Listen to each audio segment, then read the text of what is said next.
Here we are at Kenilworth Castle. Over here is the Elizabethan Tower built by Robert Dudley. This tower is a Norman tower built in 1120 by Geoffrey of Clinton. So this is the medieval building here that we will be focusing on.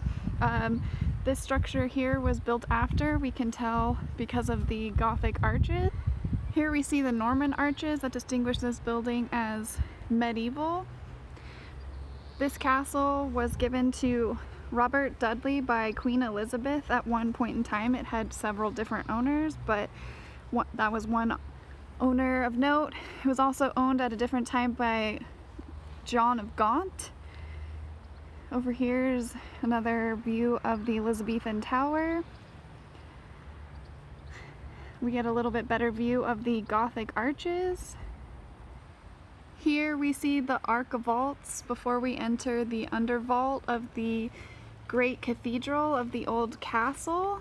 Now we're standing in the undercroft of the great hall. We can tell this from the thick gray stones that remain as the first floor.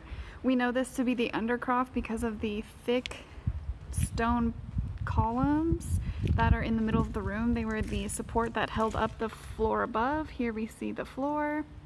We also know that this was the undercroft based on the windows that were shafted down to bring in light and undecorative light. We have engaged columns here that are reasonably undecorated because not many people would have seen them. This area probably was used for storage and other things like that. Here we see the decorated wood fireplace that would have warmed and given light to the Great Hall. Here we see the vast Gothic arched windows that would have brought lots of light into the Great Hall.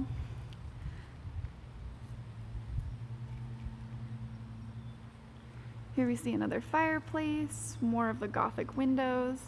This Great Hall was added much later on from the Norman tower that was built by Geoffrey Clint. Here's a view of some of the columns.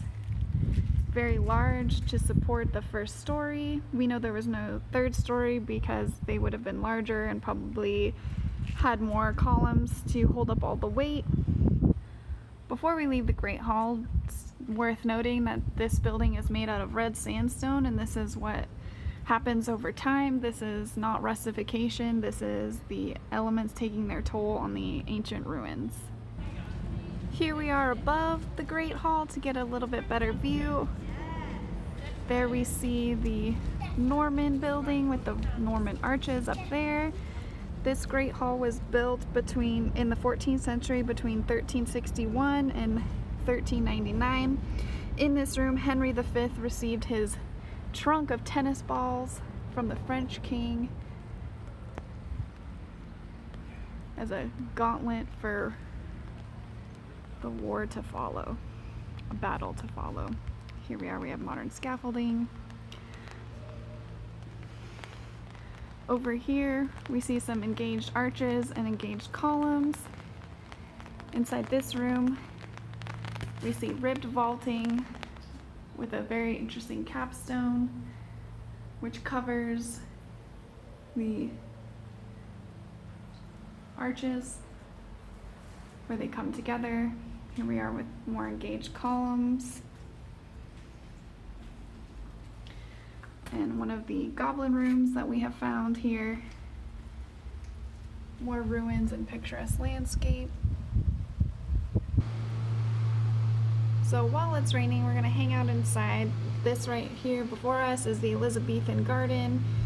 The British really love their cultivated greenery. That large building is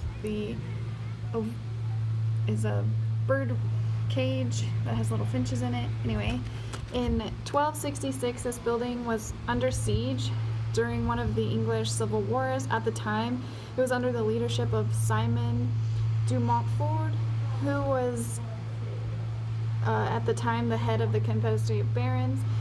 The siege lasted from June 21st to December 14th when they surrendered because they ran out of food. So during another English Civil War, which took place between 1642 and 1653. This building was slated, which is much different than what happened to all the abbeys and monasteries.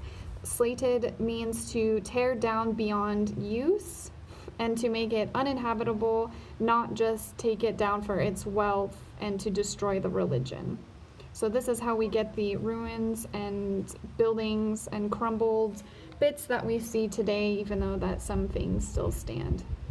All right, and here we are, one last look at the ruin before we sign off. We have the medieval structure once more with the medieval Gothic arches. The gardens were added much later, along with the gatehouse that you see off in the distance a little bit behind the ruin. Thanks for watching.